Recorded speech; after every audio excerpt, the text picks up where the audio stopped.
the most important of the items in that list. So I would suggest reordering this list to put that first. Then our zoning code seems next in priority, followed by our comprehensive plan, and either best practices or increasing user friendliness, 4 and 5, doesn't really matter which. It also would have been helpful, and I don't know if it's too late to get that for a future discussion, would have been helpful to know which of the recommended changes relate to each of these 5 or one or more. So the table at the end, tying those to the issue summary, what you're saying. Yes. Okay. And I have more comments, but I'd like to hear from my colleagues.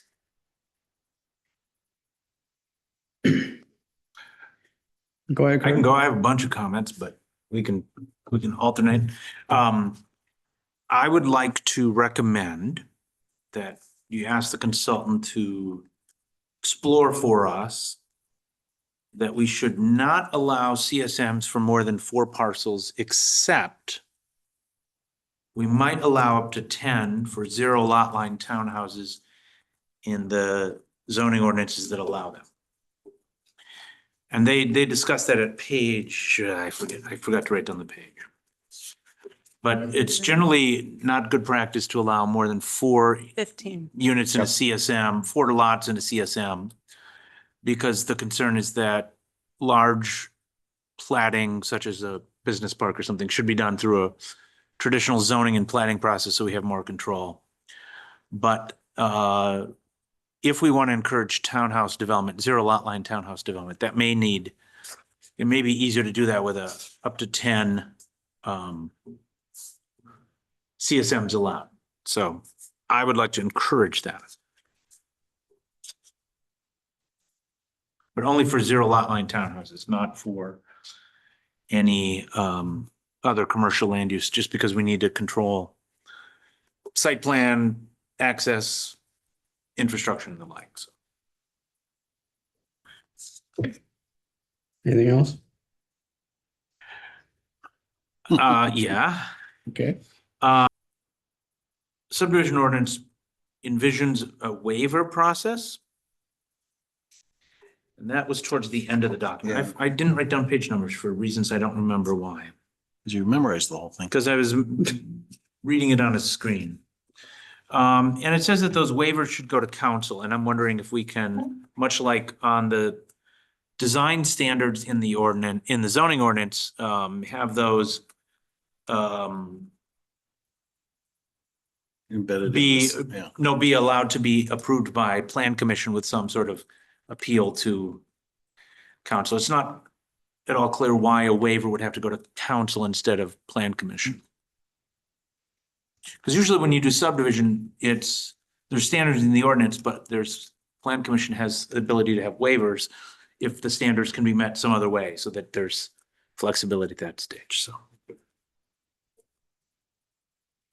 This page talks about administrative. yeah, and then Versus- minor administrative waivers.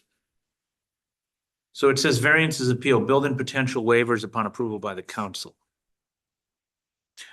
Yeah, and that's not a variance, that's a waiver. And administrative waivers from minor divisions, yeah.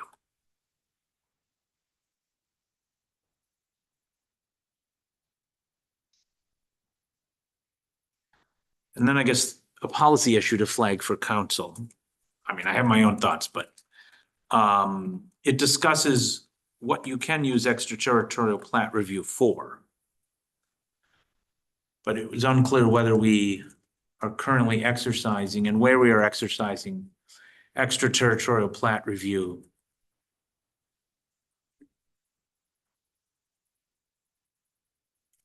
Given our current negotiations with the town of Middleton, this becomes one of the issues.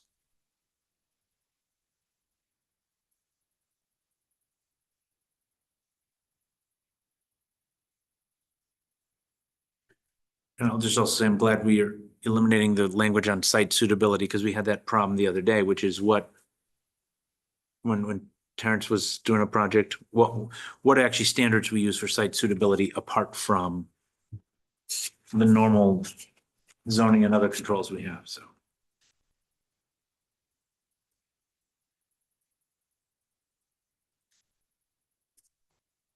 Those are all my Oh, that's issues. it? Anybody else? Now's your chance, Lisa. Okay, thank you. On page 11 of the packet. The question was about lot depths and the relationship of block length Mhm. to that. I know they have in there, I think there was a reference to 300 to 500 feet. Page 11 of the packet, you said? Yes, Okay. it's the complete. Oh, I was just making a note that for the complete streets one on the potential land division code applicability, it mentions decreasing the minimum recommended right of way width. And then Right. also provide guidance for sidewalks, intersections, block length. Where's the 300 figure that you mentioned? I will find Is it. that not on this table, It's not obviously? on this table. Okay, I okay, think there was a reference to, on Yeah. page 17. okay. Review I- and consider reducing the maximum block width. A smaller block maximum such as 300 to 500 feet may be appropriate along local streets. And then it also has consider mid-block crossing requirements for blocks over a certain length, and we Right. had discussion about that in connection with the Ziegler development. So I just flagged that for looking at, is 300 feet too much still? That's a valid point. On page 12, there's a mention, Can I follow up on that? Sure. Why do we have a minimum block width in the land division ordinance if parcel size is already controlled by zoning? That's a good question. They haven't always been in sync. Obviously, we want these documents to be in sync. What you're suggesting, Commissioner Paulson, I think is why have both documents reference them. Why not just go by zoning? Right. that's a good point. I would think the answer to that is we could have areas of the city. Well, there might be a desire for roads to be and blocks to be designed. Just trying to think through this answer. I'll just say I think that's a good comment and we should not overlap. Right. We have a maximum block width, which is really trying to reduce the idea of kind of these super blocks. So we want connectivity. Right. I don't think we don't have a maximum block width in the zoning ordinance, of course. We have minimum lot dimensions.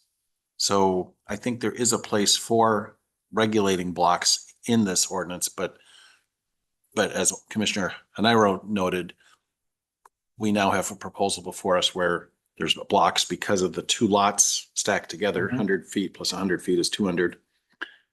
Or whatever it is in that case, that still is less than the 300 minimum that's shown here. So obviously there's a need to tweak that. Maximum. That one's A maximum in this case, right? Well, that is a maximum. That's right. What is our current maximum? I didn't bring I don't remember. So basically, we need to think about both the minimums The and the maximums. maximums. The minimums are tied to the zoning ordinance. The subdivision ordinance is regulating the maximums, I guess is how I would put it. Does that make sense? Yeah, It does. I think so. I'd like to talk to our city engineer about this, but we are obviously revisiting. We don't want super blocks in the city anymore. We have several examples of them around the city that are problematic. So I'd like to involve him with this discussion. Sounds good. They're just flagging this as something Yeah. that needs to be a policy discussion. Yep. And then on page 12, regarding aligning parkland dedication standards and fees, talks about, it's the final bullet there. Oh, you just went past it. Oh, I see it. It's Sorry. right there. align parkland dedication standards and fees between the subdivision ordinance, zoning ordinance, and the comprehensive outdoor recreation plan. Seems to me maybe it's good to just put the fees in one place and cross-reference all that. So I support this idea. I think the less we put fees in our ordinances, the fewer changes fewer amendments we'll have to make. And that is what a lot of cities are moving to, that the ordinance references the fee schedule and then council just adopts Yep. changes to the fee schedule each year. And I think we do a pretty good job with that, but I don't know if it's complete. It's probably not quite complete, but we made a lot of progress in the last few years. And the Act Unicode, 243 does require that you have a separate website listing all the fees for new housing, so it has to be all in one place anyway. I just had a question for information about the refund of impact fees. That's on page 13 of the packet. Most impact fees that are not used within 8 years after they are collected shall be refunded to the payer of fees. How are we doing on that? And does that apply also to improvements of roads like High Road? I think that that's only a requirement. I could be wrong. I know that that is a requirement for park fees. I don't think that that same requirement exists for roads. I will check in with our parks director and I can report back on how we're doing with spending those fees within the 8-year Okay. timeframe. Thank you. On page 14 in the expanded use of CSMs, maze should be maps. In the second line, Yep.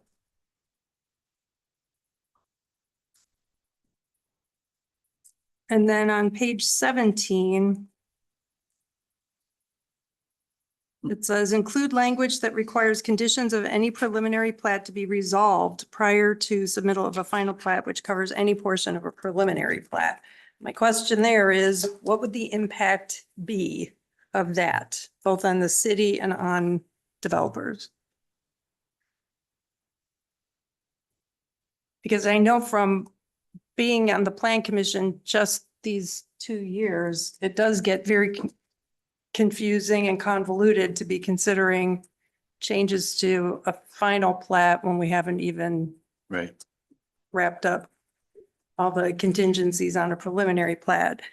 So it seems like from the city's vantage point, that would be an improvement. I'm just wondering, how is that going to have a significant negative impact on developers to do that? Some would say yes.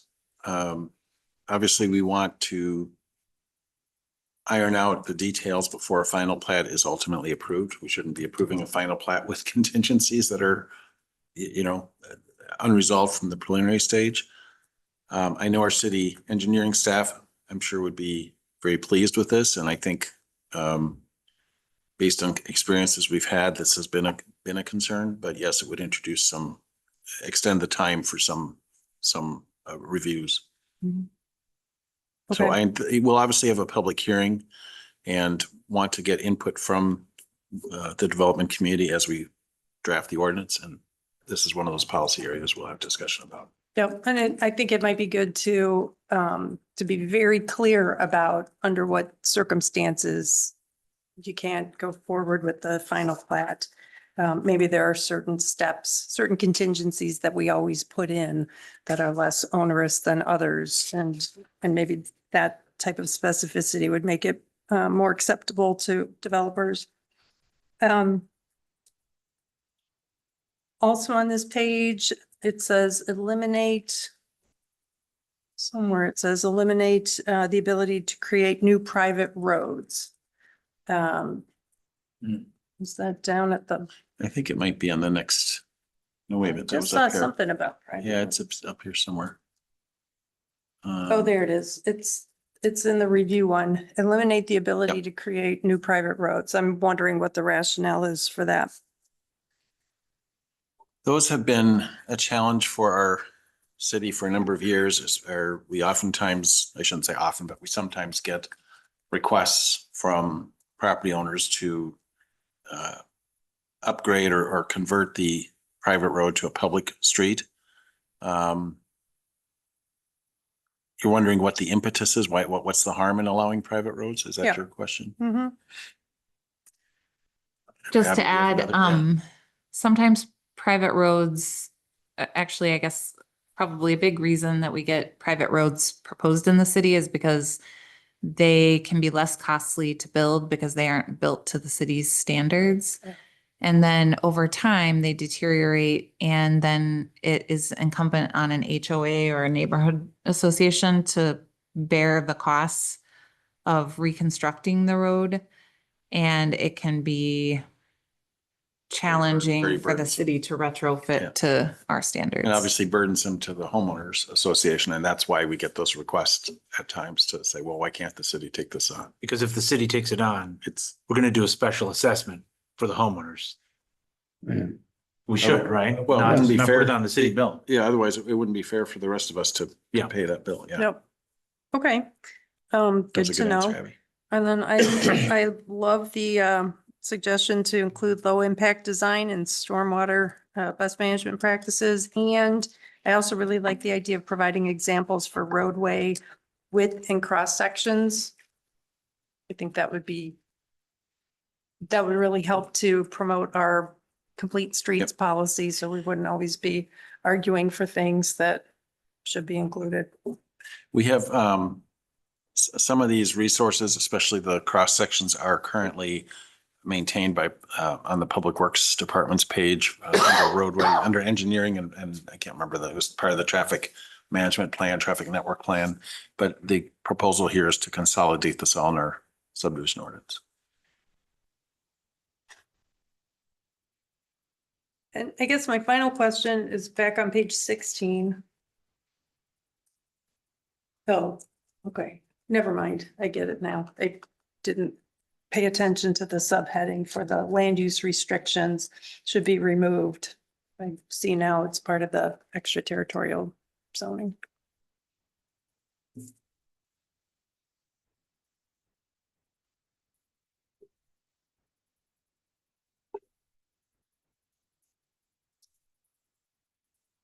Do we exercise extraterritorial plat review Yes, in the town of Springfield?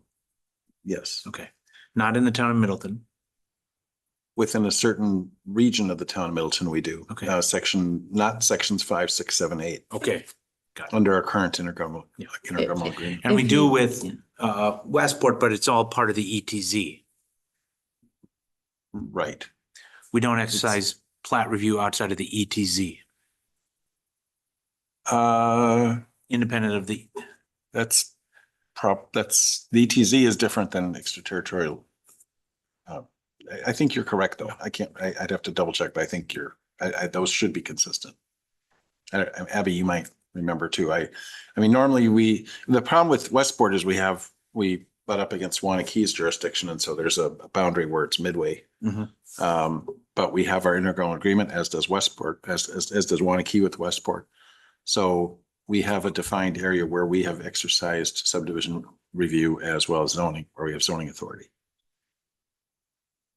Whereas with Springfield and Town of Middleton, we only have land division review authority, which is more typical for cities and villages. It's not very common to have extraterritorial zoning authority. And that may be going away if Westport decides to proceed with incorporation. Is there any other feedback on this item?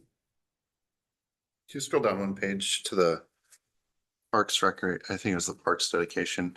It's on page 18. A dedication of land, parkland dedication and fees. Would this be the place to clarify what would be acceptable by the city as parkland?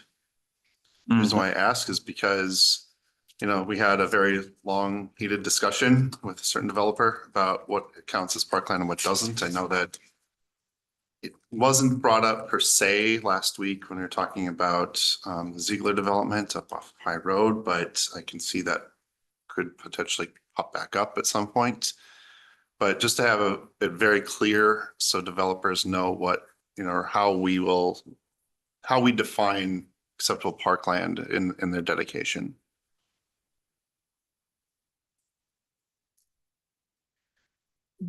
Doesn't our current ordinance says that we interpreted it to say that the plan commission on the advice of the PRFC determines whether the land is acceptable. Yeah. Right. Yes. But that's an implied power, not a stated power in the ordinance, so I want to second that to be clear.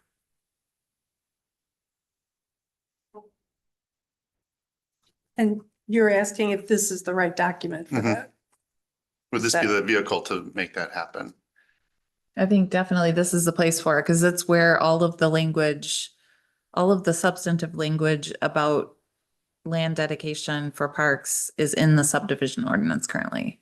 So yeah, that should be the place for it. And also I think we've talked with our Parks and Rec director about this too. This is the time that the city should revisit that Baker Tilly study that was brought forward, I think in 2023.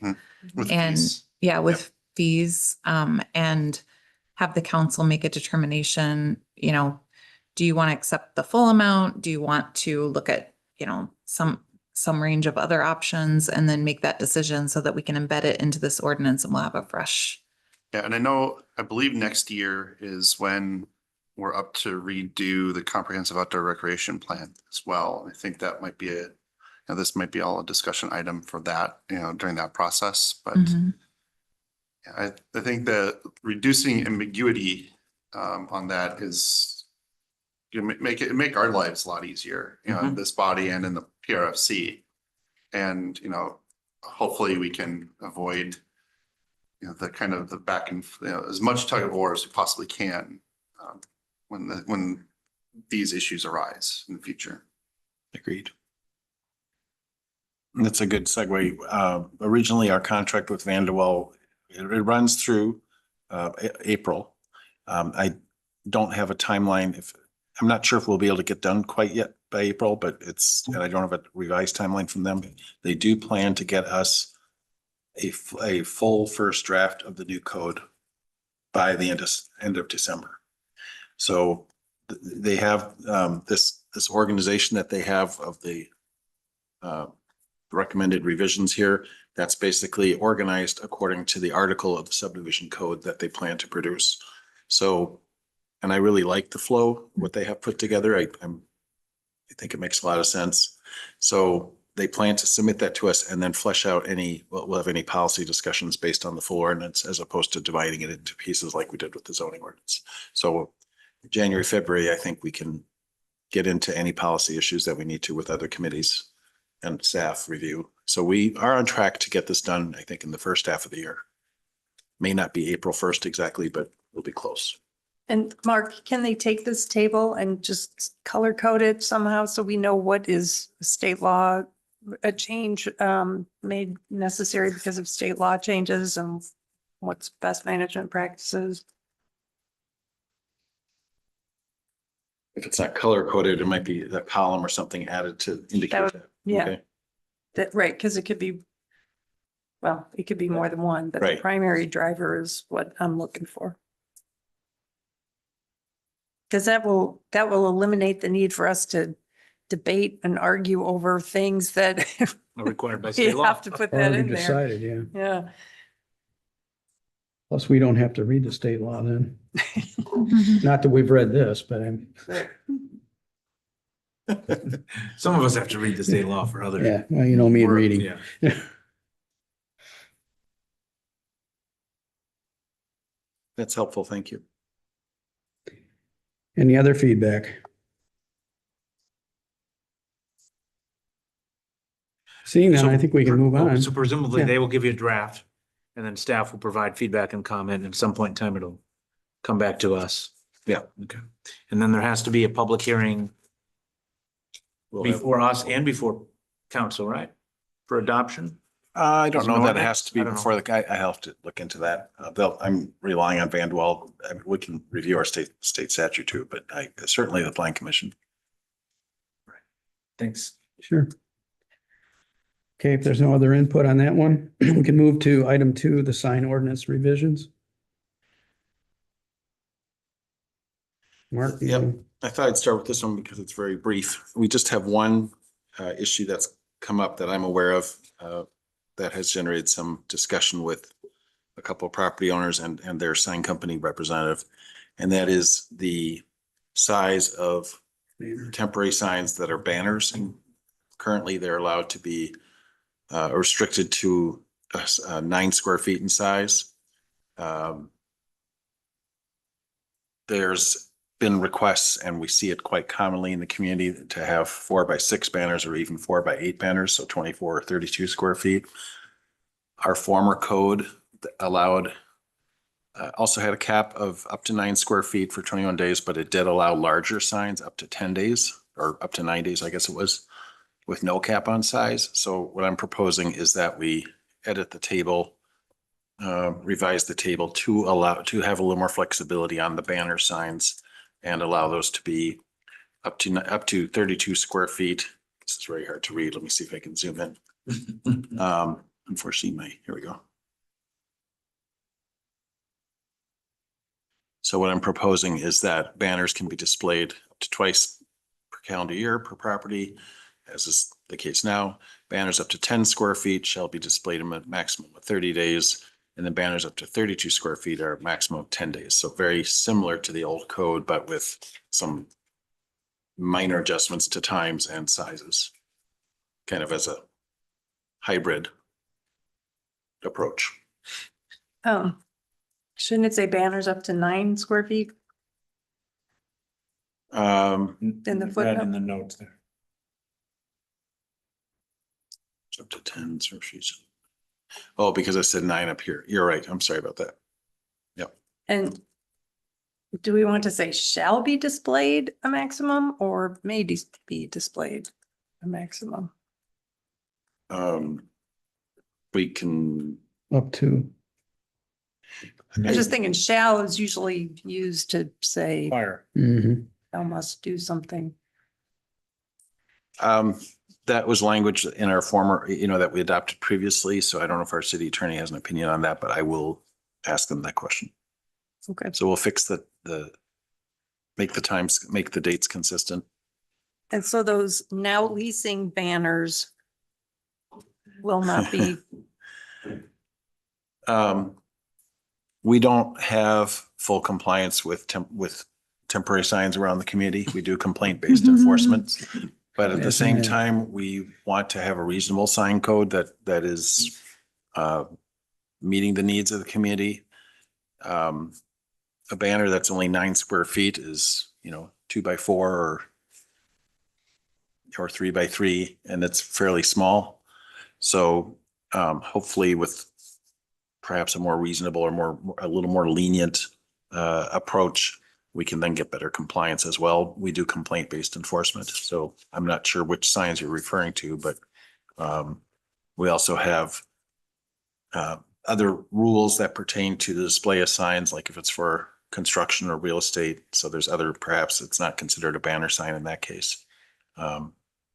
But we regulate by sign type. So if it's a banner sign, it should be under the banner rules. Are you looking for a motion to recommend approval to go through because this would be an ordinance amendment, so it requires a public hearing? Right, what I was planning to do is just lump this in with the zoning ordinance Okay. changes. Any other feedback? Should we make a motion to just say we We're affirm this proposed change? Like to do that is Well- welcome. I don't know that we need to make a motion. We just tell them to go ahead. Yeah, and then you'll ultimately have. Because in the agenda, it says we're Yep. doing a recommendation. All right, it'll be a banner year for enforcement. Too easy. Don't expect so much better. I know. All right. Mark, you're good with everything there? Yeah, that's fine. Okay. Sorry about the typo. Thanks for pointing that out. Let's move on to item 3 then, zoning ordinance revisions. So after I put the packet together, I realized how unwieldy it was to send you a 300-page ordinance and said, find the red text. So I decided to do a little extra effort here to put this together for you. Not everyone is Lisa Haniro or Kurt Paulson going through every page. Lisa's So, more thorough than I am. so this captures most of the substantive, really all the substantive issues. There were a few other words here and there that I didn't think were significant. So I thought I would just highlight this table for you. I have it at your places too, so you can consult it as we discuss this. But then I was just going to see where you wanted to start with changes or any discussion. I will simply add that a lot of these are issues you've discussed over several other meetings. And some of these are new, especially in chapter 10. There's a lot of new things there, new changes that you haven't seen previously. And those changes are based on our experience working with the ordinance over the last half year.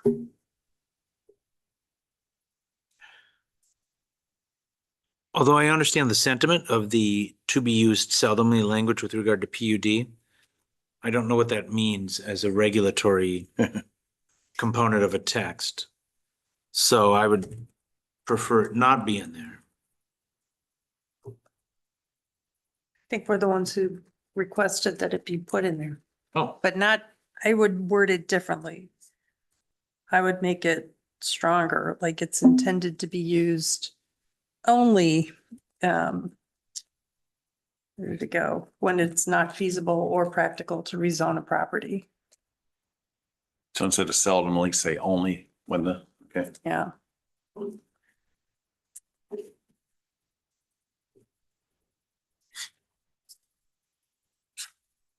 so how does the city determine it is not feasible? Is that a determination you make or we make? Well, ultimately, that goes through a rezoning process. So that would be a decision that the planning commission makes with staff recommendation through the rezoning process. I think I had forgotten that we had, or that the plan commission had requested that. So That was Yeah, one of we- the first changes, I think, Alder Right. Haniro. Well, I don't know if I'm the one who brought it up, but I remember supporting it. The idea was to encourage developers not to use it. You know, that this should be the last resort. But yeah, so I don't know. If I may not there's- have been on the commission at that time, so I should have read the notes.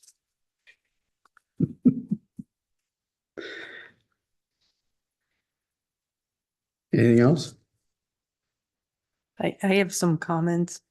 Please go ahead. On page 30, I noticed we don't have a definition of accessory dwelling unit Heard page 30 of the packet or, of the packet. I always refer to the packet. okay.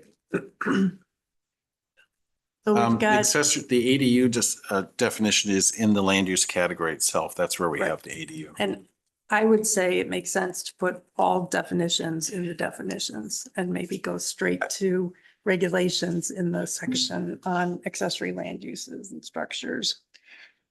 I wrestled with that with our consultant at the time because I kind of advocated the same. If we're going to have definitions, just put them in the definitions.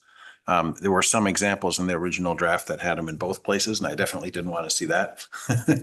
I think the idea for why the land use categories are defined, where they are defined in the land use section, is so that somebody who reads them, they know exactly what that land use category is supposed to be and what falls into that category. And so the idea was that it was in one spot, made it more user friendly. I believe that was their response, and we probably even say that at the top that we, yeah, here it is. For definitions, specific land uses, refer to Article 11 or Article 3.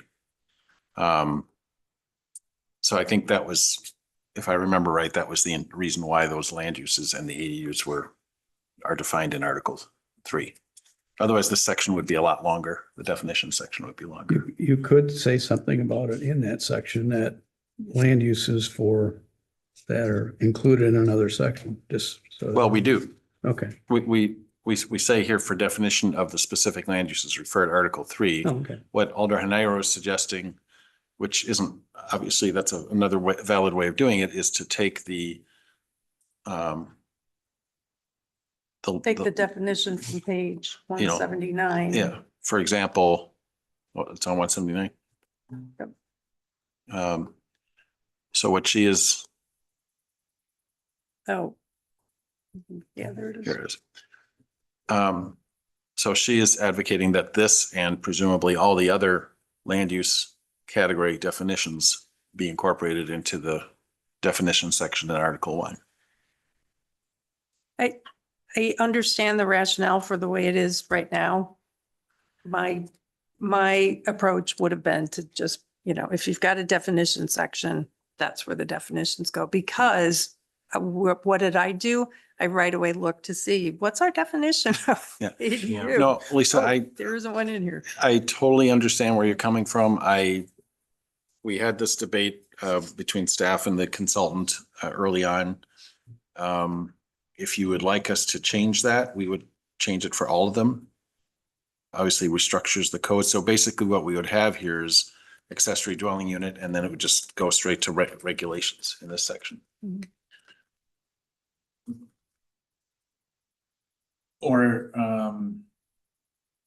up in the definitions, you could say accessory dwelling units, C 10.03.28. That's another idea. Yeah. So And then it's have a more link, like just a kind of code. and then have a link to it. Yep, Would that be acceptable as a way to do I it? think that would be acceptable. Okay.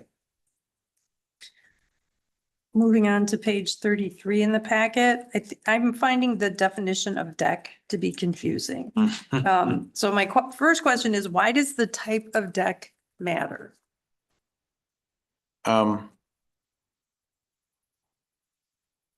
Let's see, this is something that we discussed in July. I remember talking about it.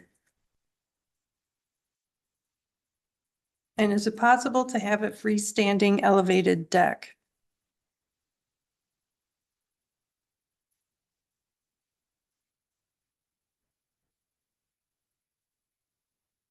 I suppose it's possible, but I don't, I would defer to Wasn't you. there a for- very specific project we were referencing in this discussion? I don't recall if there was a specific project, Commissioner Summers. There's a neighborhood complaint in there for. There's other cases around the region where like a bar or a restaurant will create an outdoor seating area. Yeah, But they call it a deck, so it doesn't have to is a way to kind of get around either height or setback limits. yeah. And what is it in the sentence or in the part when it exceeds a height of 12 inches? Is that the The floor deck. of the deck? What about railings? I'm like trying to picture, okay, so a deck whose surface is 12.5 inches above established grade without any railings would be an elevated deck. But what about if it's 6 inches above established grade and it has railings that go up to 3 feet? I would refer to the surface, not to the railings. Okay. That to me is, yeah. And then I wondered, when you have an elevated freestanding deck, and that's when I started thinking, why does it matter what kind of deck it is? Because it must matter in the zoning code. That's why we take the trouble to define it. But I just want to make sure that we're not creating confusion. Right. I don't recall if I was looking at other community, I think I was looking at some other definitions when I was working on this in July. But I'm usually playing with half a deck, so I can't recall right now. So, I wonder if there's something edited out. Yeah, I got it. I wonder if there's something edited out because it just doesn't make sense to me that a deck is considered to be part of a building or structure when it's so tall. Do you know what I mean? Like, Yeah. it seems like there should have been something like when it is physically I can, in contact with the structure, not just the height. But residential decks on a single family house would not count against like impervious surface or any of those oh, they would. coverage ratios. They would? Yeah. Yeah. But does it have to comply with all the setbacks? Because it's a structure, right? It depends on the, It's an accessory structure. Yeah. We had to, Yeah. our contractor, when we built our deck, had to make, when permitted it, had to make sure everything was, meeting setbacks. So, yeah. So I guess just maybe it needs some tightening up. Here are the setback rules. So it's permitted in the side setback. Whereas the structure would not be. So the house, if there's a 10-foot side yard setback, the house can't go into that 10-foot setback, but the deck can.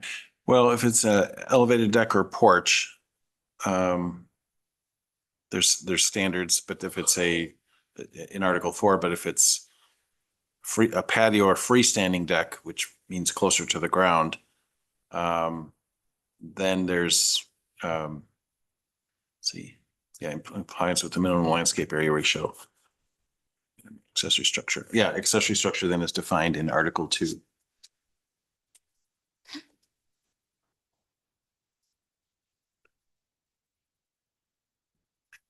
It sounds like you'd like me to go revisit the discussion from July, and I can put together my notes and provide a short report back on this issue.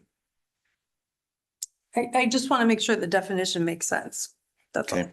I think there were examples you had pulled up that we yeah. were using. I mean, I For could that dig discussion. now, but I don't want to, Yeah. I know there's other things to talk about too, so. And to explain, what's the problem we're trying to solve here? Because we don't want suddenly the zoning board to have to Right, deal with 100 variances for decks. I used to be a zoning board member in a different state, and like we called it porch, patio, and deck season because everyone Mm. needed a variance because the law just wasn't. Yeah, Good one. we want to make it easy to get the permits, clear rules for the contractors. I have a comment on page 41. It's in the definition of a manufactured home community. Mhm. So it's any plot or plots, where is it? Oh, it's the third line. Where the occupants of the manufactured homes are the father, mother, son, daughter, brother, or sister of the farm owner.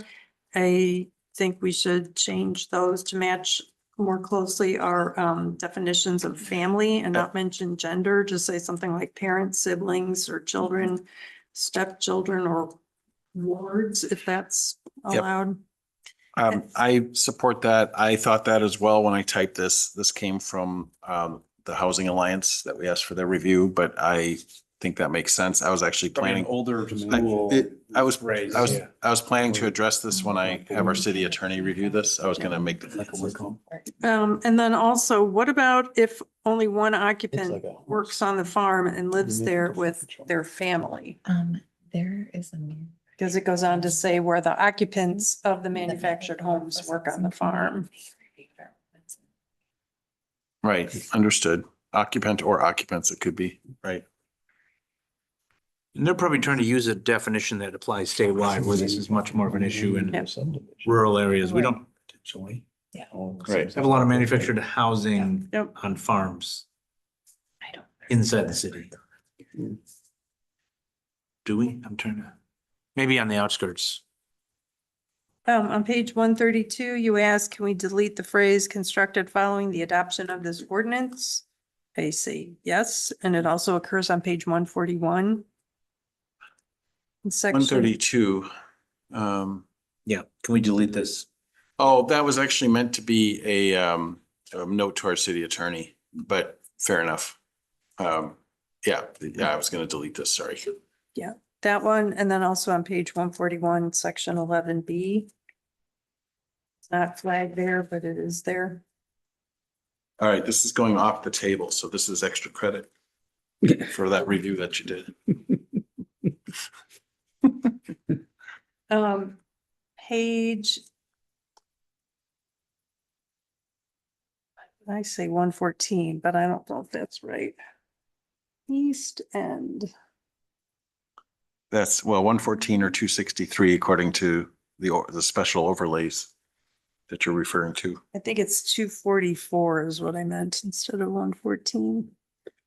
So on page 244, it mentions the East End Historic District design guidelines and also the Historic Pheasant Branch Crossing District design guidelines. However, on page 106 of the packet, these two aren't mentioned in I think 100280 paragraph 3. I think they are, they're just later. I was pretty sure I had this all consistent, so Okay, well, let's go to Let's go to the document. 263 is where we're going, not 240. You're going to 244 and there's new red text. There it is. Right, That's suggested for adding. But right. if you go to 100280 overlay zoning districts, Yep, and that's page 90 or page 114. purpose of this chapter, the following overlay zoning districts are hereby established. Yeah, I got them here. And I'm in a different place. I'm on page 106. 106? Yes, 106 of the packet. Right.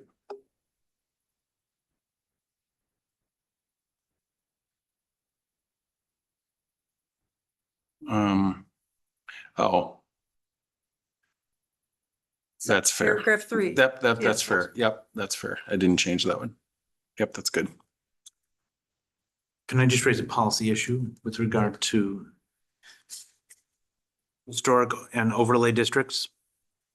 We don't necessarily need to specify, but just to be clear, our current ordinance, which seems to authorize the Landmarks Commission to designate historic districts, is probably wrong to the extent that it imposes any zoning obligation on properties, because it's not a properly enacted zoning ordinance. Just bringing that up. I'm glad you brought that up because I had questions about that too. Is it accurate to say that for the purpose of this chapter, the Common Council has established the following overlay zoning districts? Well, only the council can adopt a zoning district by ordinance. So the adoption of this as an ordinance is council creating those overlay districts. But a So- historic district is not an overlay district as specified in our ordinance. They can adopt a historic district. It just can't impose any zoning-like obligations on property owners. Right. Well, I think we're combining two issues. So let's talk first about the overlay zoning districts that are identified in the current zoning code, including this East End Historic Mhm. District and Historic Pheasant Branch Crossing District. How were those two formed? Were So they, those are not zoning districts. Those They- are they have design not- they- districts. Correct. Okay. And so I noticed that they were on our zoning map. And I thought, well, they should, if they're going to be on our zoning map, they should be in our zoning text. Mhm. And so that's what prompted, in fact, I realized this only last week when I was going through and finalizing everything. And so I thought, well, that's unfortunate. So one option is simply to remove them from the zoning map, which we seriously considered. And Abby, I think, encouraged me to go that route. I talked with Matt Fleming, our attorney, and it was a judgment call. And obviously Daphne is more of our landmarks person.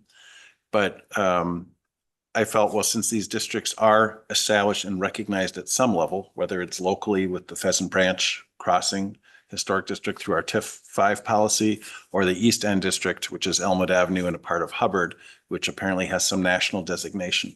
I thought, well, since these are recognized, it would be nice to elevate their importance, their prominence through the zoning ordinance, but the regulations you'll see in the text we have does not make them, it makes them advisory. So, which is a tug of war you have in terms of what's regulations and why is it advisory or using encourage. And that's where the judgment call came in with our city attorney. If you would rather we not include any of this language and just retain the downtown design overlay district and remove the East End and Pheasant Branch Crossing shapes from our map, we can do that. Those are the two options I see. So those are currently, they're design districts in the sense that they impose additional design requirements, I don't know that you could say Additional require design- guidelines. guidelines. Yeah, But they don't impose additional restrictions or no. uses of property, so that's it's not technically a zoning overlay, is it? Well, It's a design overlay within I don't know. So Matt said, go ahead and draft something, see what feedback you get. And we can revisit this, but the way I drafted it was, you can see here, it says all exterior modifications are encouraged to follow the historic crossing guidelines. Are encouraged but not required to be referred to the Landmarks Commission. That's as much as we got. Now, maybe eventually there's an interest in being more formal about this, communicating with the property owners and imposing an overlay that has requirements. At this point, we're not, that's not what the ordinance does. Well, page 106 explains that the purpose of the overlay zoning districts article is to establish these districts wherein certain additional requirements are superimposed on the underlying standard zoning districts. Each overlay district is intended to address a special land use circumstance beyond those addressed by the underlying zoning district. Special requirements include protections against natural hazards, protections of valued natural and cultural resources, and guidelines. And so I wonder if it's the guidelines part that is just not, I mean, do the others all, items A through G, do they all have requirements? Certainly the Yeah. airport height limit does. Yeah, they do. So maybe we only include ones that have actual enforceable requirements and don't include the guidelines. Which sounds like taking out those sections. Yeah, that- and that's fine. I'm okay with that. I just honestly, I didn't look at those other sections and then go back and revisit this. I just missed that. So I apologize. How would a developer or property owner and then the plan commission, how would we know what standards to apply for review? If there's not some indication in the ordinance that there's, because these are special design requirements, guidelines. sorry, Guidelines are, yeah. in these districts. Let me find the zoning map or the map in the meantime. If something's mapped on the zoning ordinance, it's a zoning map. This is getting like Dr. Seuss, like quibbling over language, but you got to get it right, Yeah. because if you're imposing a burden on private property, you have to do it according to law.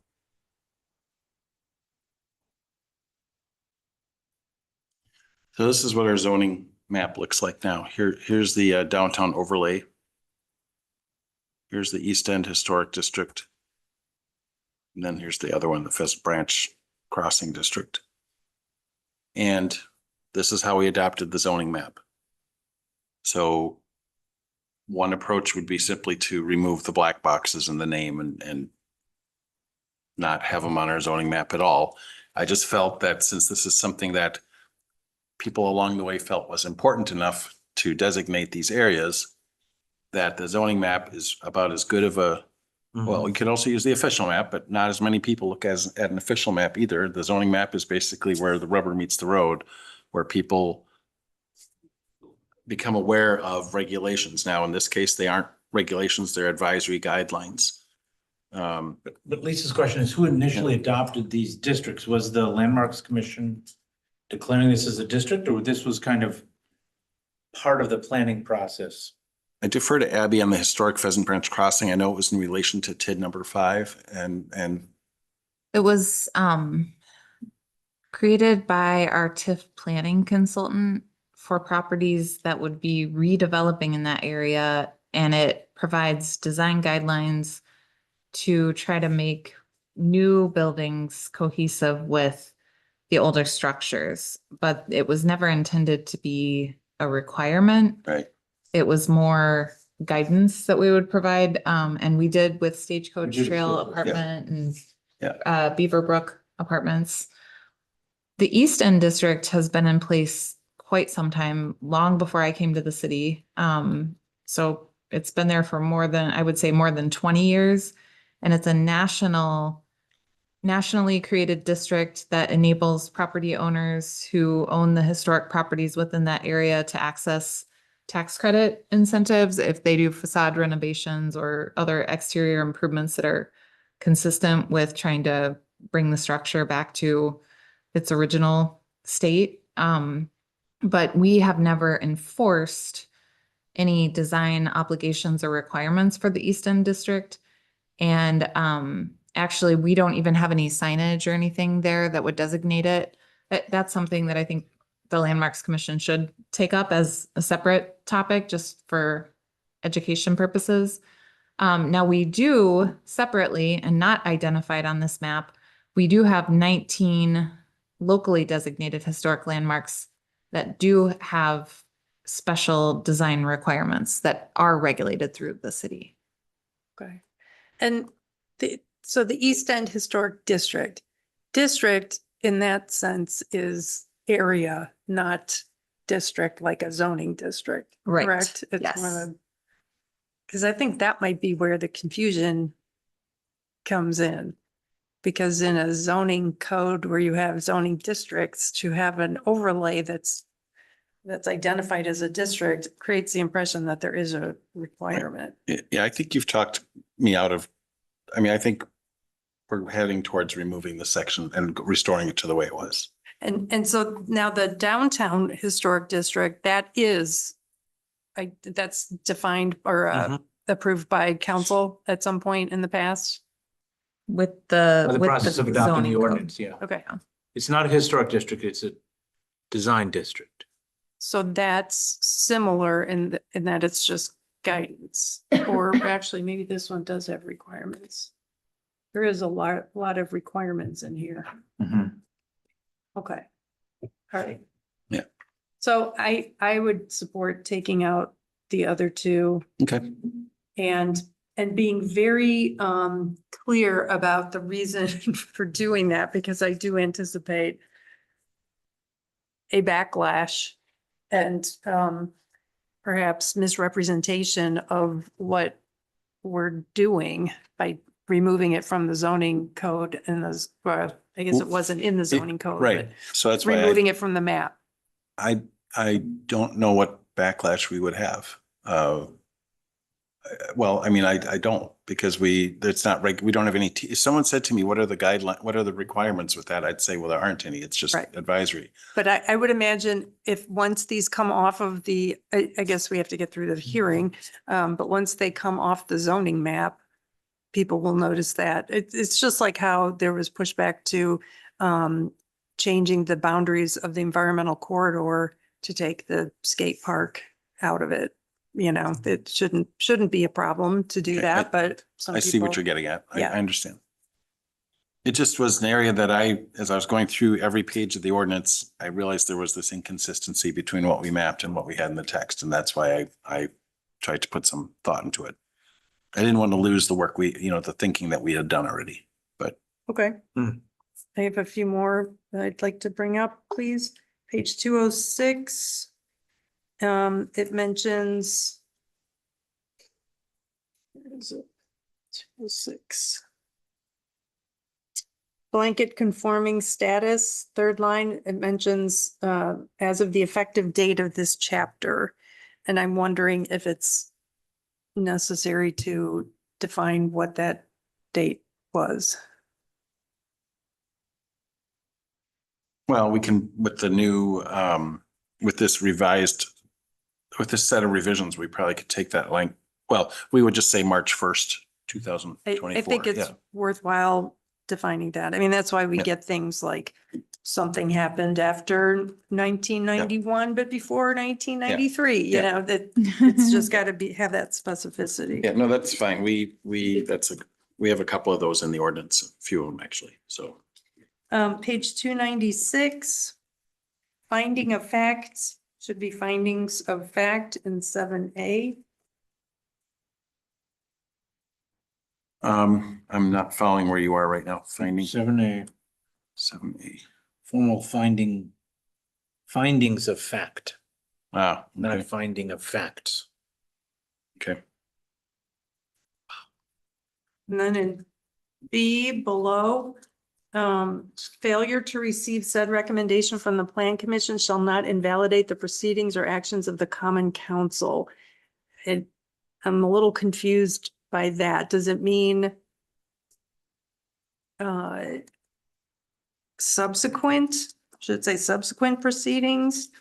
It sounds to me like it's saying if the plan commission does not make this recommendation within 60 days of the public hearing, common council can still take action. Is that what the sentence is intended to convey?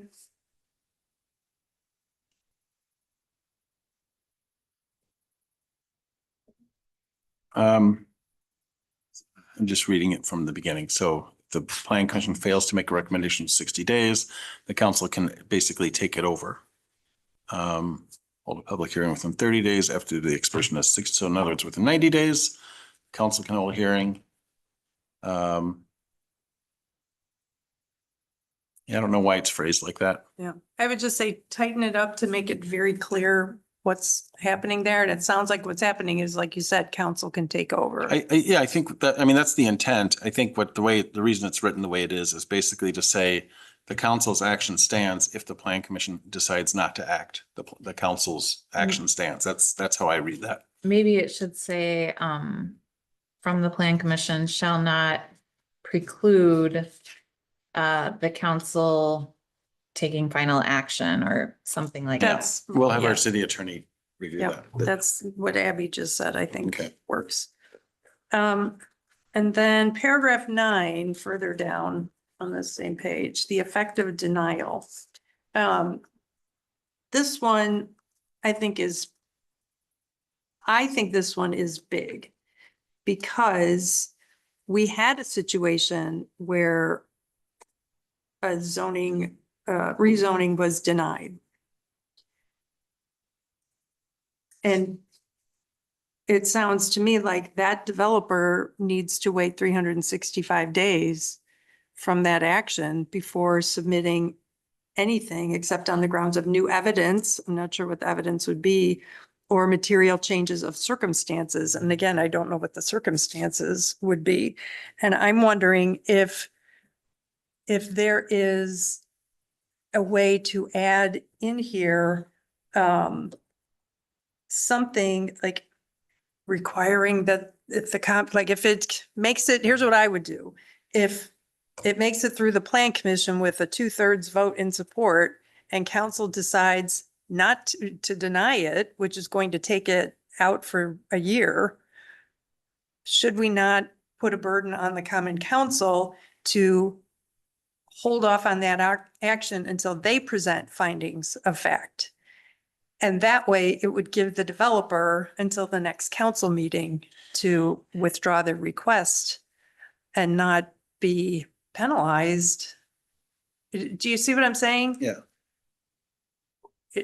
So for the grounds of new evidence or material changes of circumstances, because those are not formally specified, that would be subject to the zoning officer would make a determination, would write a letter to the developer saying, you've applied, I'm not going to act on your application because you're not in compliance with that. And then they could challenge that at the zoning hearing board as an interpretation of a Yeah. zoning officer. Yeah, and I've done that. That's happened since the ordinance took effect, where I've determined that there was an application that wasn't complete.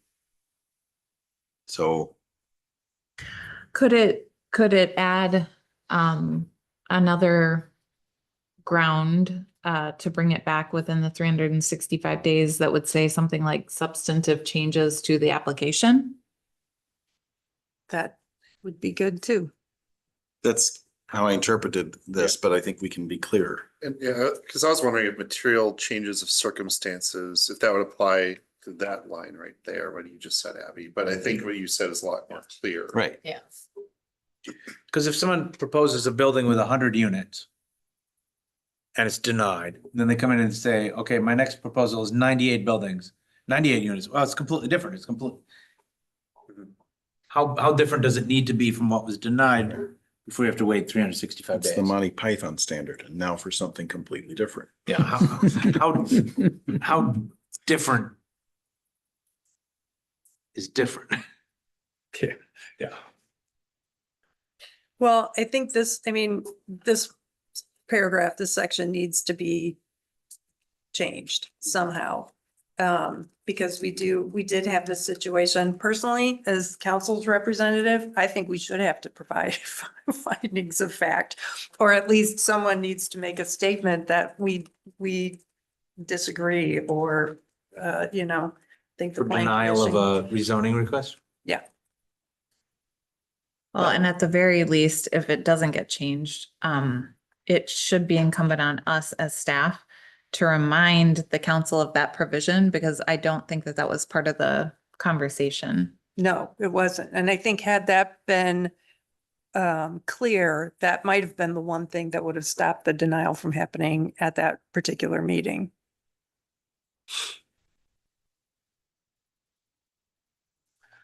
I'm wondering if by law council has to give reasons for a denial, since it's a kind of legislative action. They can choose whether to do it or not, as long as they're not biased or discriminatory or violating someone's rights.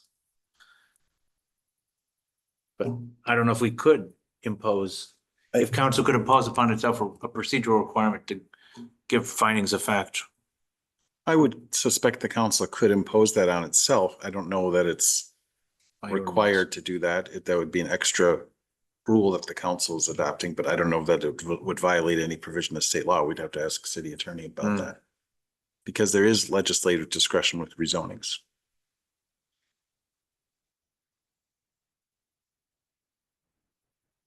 As I understand it. Yeah, I just feel like there should be a way out for a developer because, a year-long delay in pursuing a development, how is that going to help us achieve our goal of making housing more affordable, Right.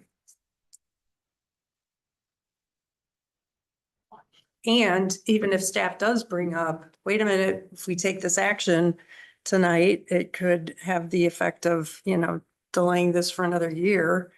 Do we really want to trust that people will say, oh, good point, let's hold off. Let's, postpone this action until next time. I don't know. I think it needs to build in a little bit of an escape hatch for developers. And then finally, on page 299, actually 299, section B, it starts referring to the city. The city's decision to approve, the city, something established by the city. And I don't know if it's like that throughout. I just happened to notice it a lot in this section. And it's kind of confusing because I'm not sure, is that the plan commission? Is it the council? Can we specify? That's fair. Who's the actor? It's the plan commission under number 4, but I agree that could be, we could make Well, that clear. It's any final determination. Because a plan commission can deny, but then there's a procedure for a denial to be appealed to council Well, no, for a CUP, right? it's appeals, here it is, number 12, shall be appealed to the ZBA is actually what we did. Of denial of a conditional use permit. Right. Or of any decision for that matter, Yeah. regarding a conditional use permit. So I think the portion earlier, the references earlier to city were to the plan commission. As I read that. Yeah. And I think city is just copied there from 62.23. I'm Statutes. quite sure it probably is. Yeah. Quite sure it probably is. How's that for? Well, I'm probably quite sure. I would just recommend Yeah. looking for instances where the city is the actor and making sure that it's okay to leave it sort of general like that, and it's not a reference to plan commission.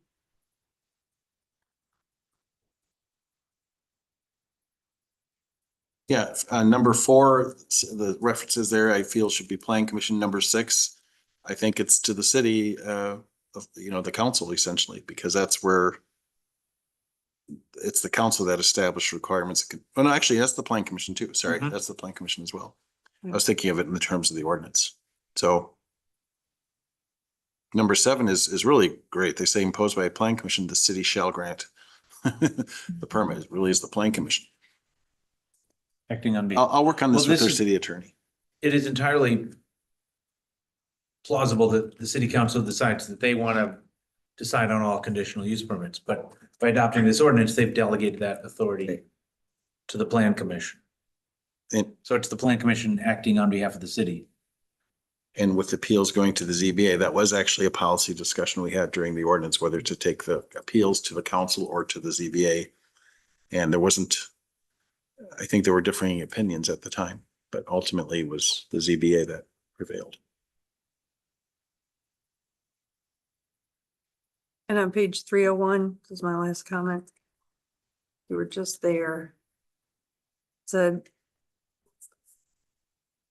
appeals of a plan commission decision shall be appealed to the zoning board of appeals. And I'm wondering, I know appeals can be appealed, but this sounds like the initial one. Somebody wants to appeal a decision. Shall that be made to the board, zoning board of appeals? Oh, instead of, so there's too many appeals. It's. Okay, Yeah, they're got not it. appealing an appeal. They're, Right. Appeals shall be made to the zoning board of appeals.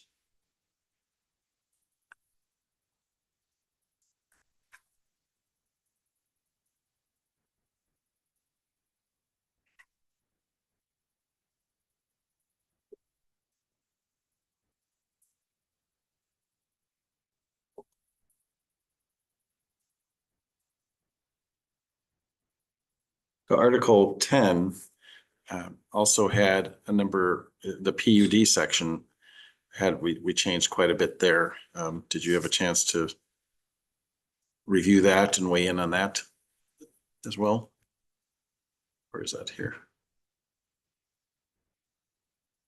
So we took some of the language that was, I moved around some language so that it would flow better, and especially with the PUD section, go find it. There we go. So I took out a large section here and moved it so that it would be, here it is.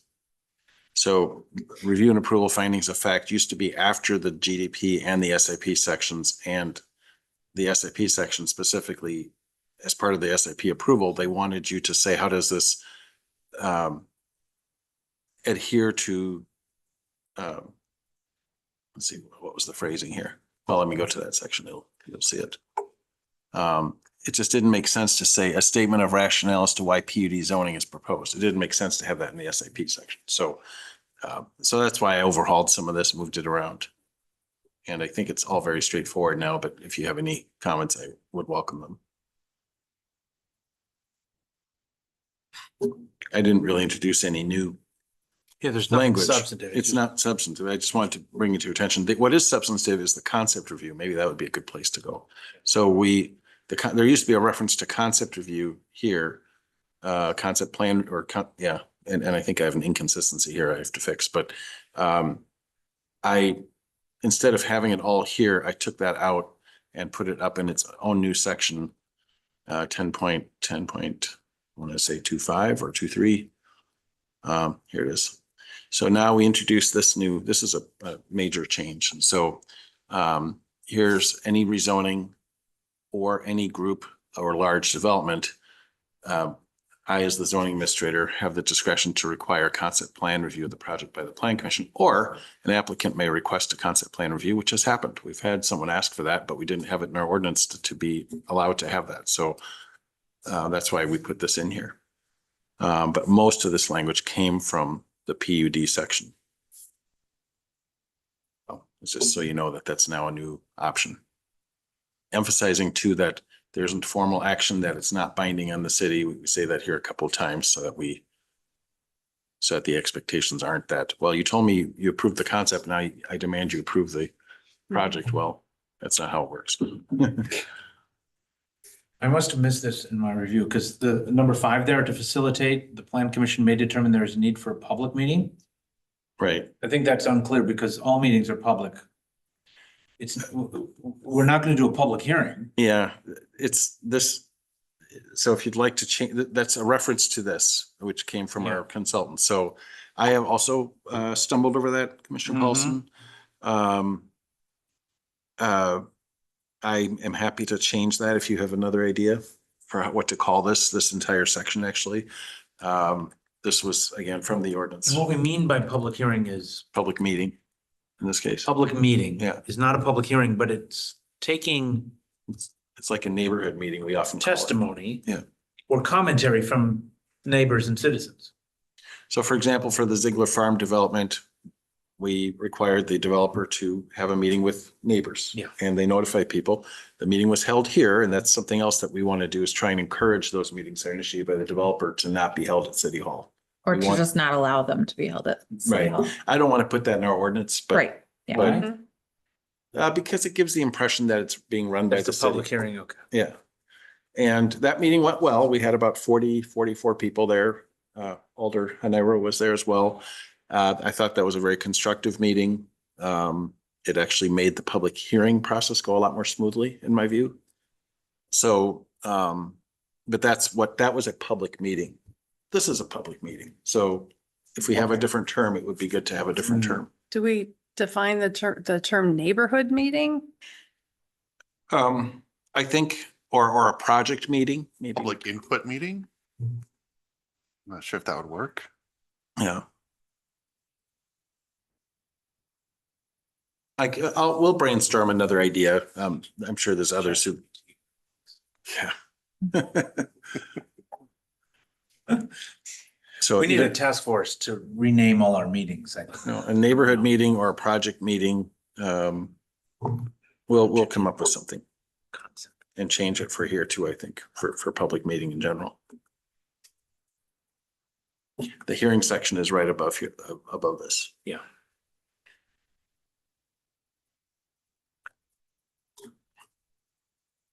Cause I'm not Property certain we can owners. require, I'm not certain we can actually do a public hearing. Well. I mean, obviously it's subject to notice. Yeah. Well, you don't want to say property owners meeting because there might be people who want to participate who are renters, so. We'll come up with something. And I would take out the more complicated in quotes. Remind me where that is. Oh, there it is for There. certain. more I would just say for complicated. certain Yeah. proposals, because then people might argue. What makes mine complicated, you know? So The just say, zoning administrator has the discretion. Mhm. okay, so strike more complicated. Yep. Otherwise, it sounds like more complicated is problem. Yeah, no, I know. Other input? I think this is a lot of work, Mark. Thank you for. Well, you're welcome. There still are other things on our list to tackle, but we at some point just need to say it's time to get the first set of revisions done. You know, it does take effort to do this, but by and large, I've said this all along.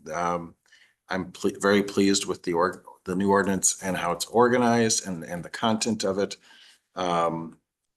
We've done some public forum. That's a good idea.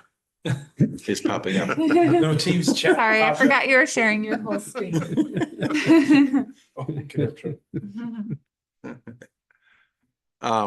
Yeah, so I think it's, you know, we knew that there would be changes. A couple of them I've just shaken my head thinking, how did I miss that the first time? But, you know, it happens. So, 300-page documents. yeah, and we're still, you know, finding, or I should say Alder Hanira is still finding typos. You know, why didn't you catch this the first time? Come on. I tried. Okay, so the plan is you're gonna finalize the revisions with the city attorney? I don't think you left really any unresolved policy direction well, with DEC you did. You know, we didn't talk about building. Building heights. No. Wasn't there a motion to it? No, just kidding. No motion. Well, the question is, have we beaten that already? Or do we want to revisit?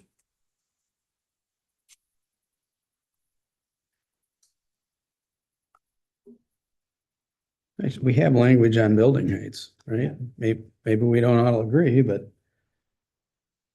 Especially Well, maybe so, some of so the- to Bill Connor's email, it references perhaps adopting it like Madison does, a different definition in a limited number of mixed use districts. But it didn't seem like we saw pressing need for that the last time we looked at it.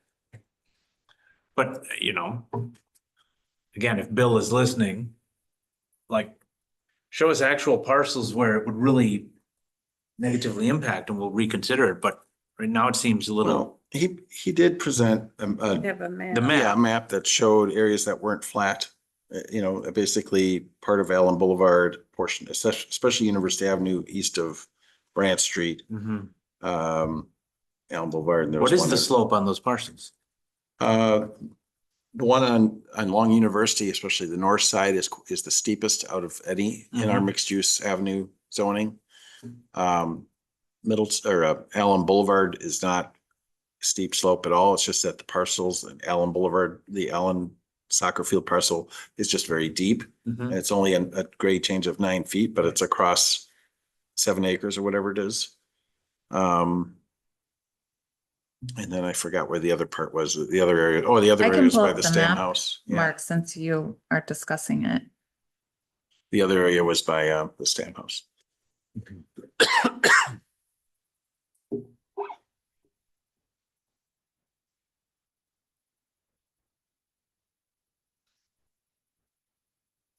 The other alternative is just to put a specification in there that if the grade change from front to back exceeds a certain amount, that there's some adjustment to the average height.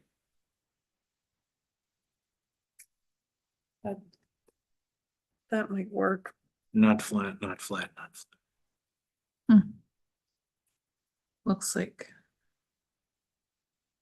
Not, this is something else. Yeah, I mean, it's the characteristic of the one that's with black text along University. That's by far the steepest. Looks like Allen and Middleton Springs. Middleton Springs, I think it was quite flat for the most part.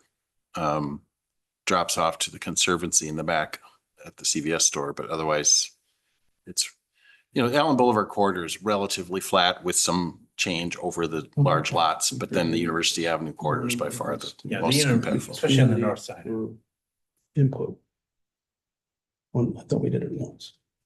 Well, I mean, I like the idea of figuring out how not to drive up costs or reduce the number of feasible units. I understand that our new zoning code allows for a lot more density than we used to have in the code.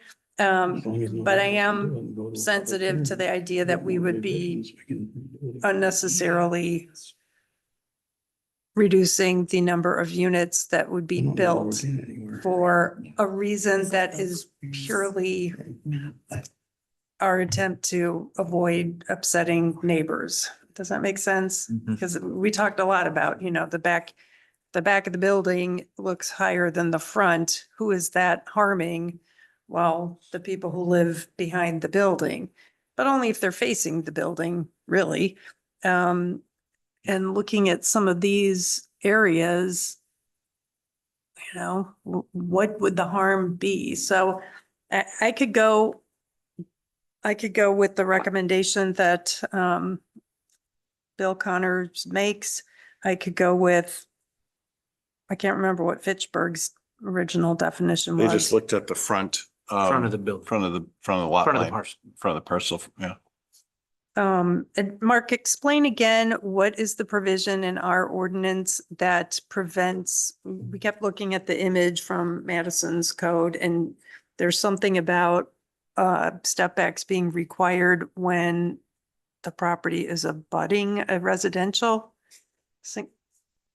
Our current code has language that when it's over 3 stories, when it reaches a height of 36 feet, then there's a 1-to-1 step back that kicks in when you're joining single family or 2-family parcel zoning district. It's At currently the, in at our the setback ordinance, yeah. line, it's currently in the ordinance, if that's what you're asking. Yeah. So I don't know if I said that very So clearly. looking but, at those, at that map,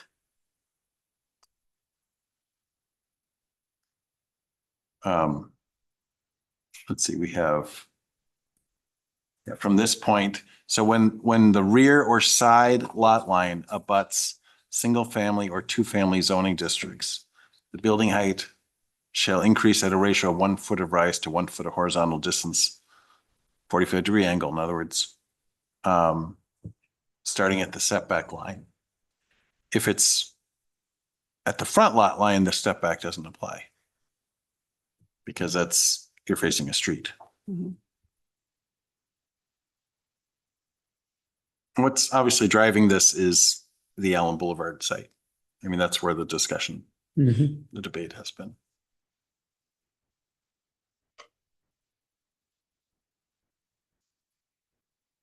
Where do we stand with that, by the way? Maybe this will help us. That'll be on the agenda for site plan review. We'll be coming back at the next meeting. You know if they're in agreement with what you've put on paper? It's or- not on the agenda tonight, so I don't think we Yeah. should get into it. so just looking at this Well- map, so the north, Well, I mean, I'm getting at, do we need to just go ahead with what we got? oh, I see what Take you're it to saying. public I'm sorry, hearing. I didn't mean to. Yeah, well, I flip. understand. I would have said it too, Oh, but I said it, so I, okay. Well, I just didn't want to get into the details of it. Well, if it's at the next meeting, there's no way we could adopt an ordinance change before that Right. meeting. Right. Because of public hearing requirements. Mhm. right. well, and not to get too far into something that's not noticed, but the proposal in question has not actually come before us. It's a future thing. That's. I understand. Yeah. I'm just looking at But the there were map with concept the, plans drawn. with the squiggly red. And it looks like there are only a few places where we have higher density districts abutting single family. Right. In the case of the northeast side, which I'd forgotten about, that actually rises to the north. The rear yard is higher at that point, so that's not an issue. So it's really only an issue where, at least from the way I had approached this, where the rear yard drops away from the front, that's where you end up with a taller building in the back. And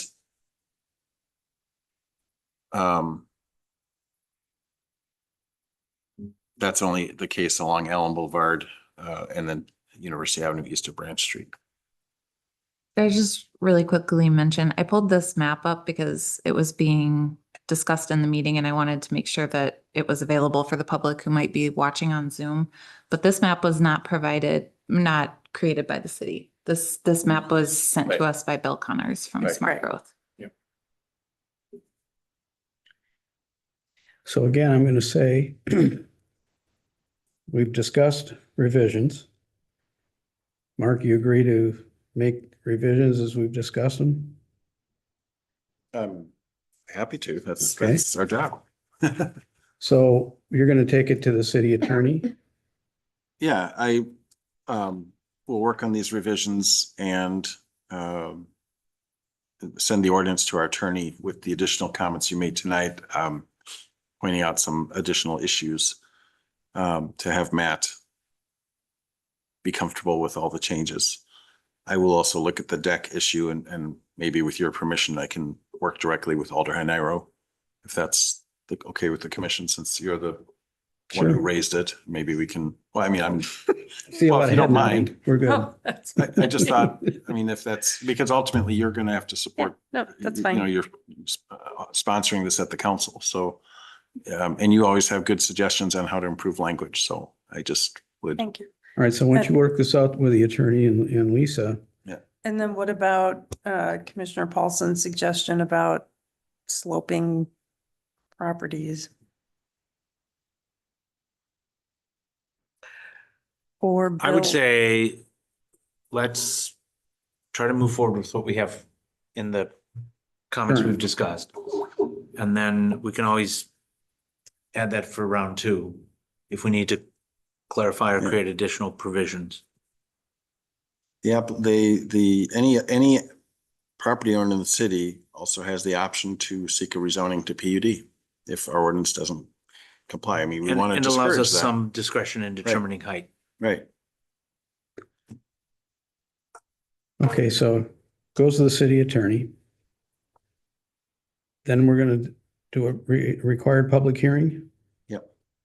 And then anything that comes out of that, we can still make revisions. Hopefully a lot less. If one thing we found is at the last time is if we start making revisions of substance, that We will do the then public require a second public hearing, you know, especially if it gets more restrictive as opposed to less restrictive, then we start getting into that territory. So obviously we want to go to the public hearing with as good of a version of the document as we think we're comfortable with. Are you looking for a motion for us to authorize you to We're not looking for a dot the motion. i's and then finalize the details and then set the public hearing? Or do you need to bring it back to us so that we take a formal vote to set a public hearing? I guess I would turn that around to say, would you like this to come back to you before we set a public hearing? And if you do, then no motion is necessary. If you would feel comfortable with us finalizing this and administratively setting the public hearing, then I guess a motion at this point is helpful, but I would say it's not necessary, but it doesn't hurt. If that makes sense. Are we comfortable? Do we want to see it again before a public hearing? Lisa? Just wondering. Don't we have to pass a resolution to go to a hearing? Well, yeah. I think maybe as a sponsor of a zoning text amendment, that's a good question. So under section 10, We do that. Where this is written. well, here, I'll just let, actually, It is written. well, I know, at least I know what I think she's getting at, and Yeah. let me go a little further. Remember last time, I think we just had a motion and then at the next meeting, we had to have a resolution. I don't think we've had a resolution, but what I'm wondering is here, this is the text that I would refer to. It's not on this I know, screen. I'm just trying to figure that out. Thank you.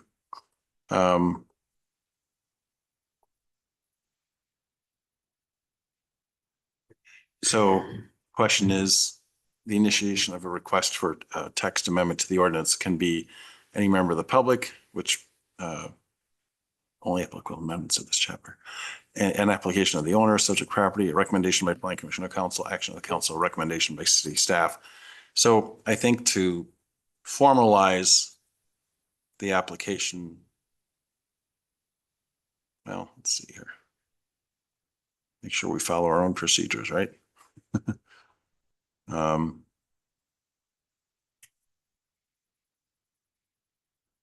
We have changed our procedures to allow staff to administratively schedule a public hearing. So I guess a motion's not required for this, but if you would like to have it come back, let us know. If not, if you're comfortable with us just finalizing this and working with our city attorney and scheduling the hearing, we can just have that minutes reflect that from this discussion. I think that's Okay. what we're looking for. Yep. Ultimately, there will have to be a formal vote on the changes after the public hearing. So you'll, Yeah, at some point you have. of course. I just want to I just want to get something out there. Move it along. And move it along. And if we have to make changes, we can do that. We can do anything we want to do. Within reason. Anything else discussion that people want to make? If not, I will declare the meeting adjourned.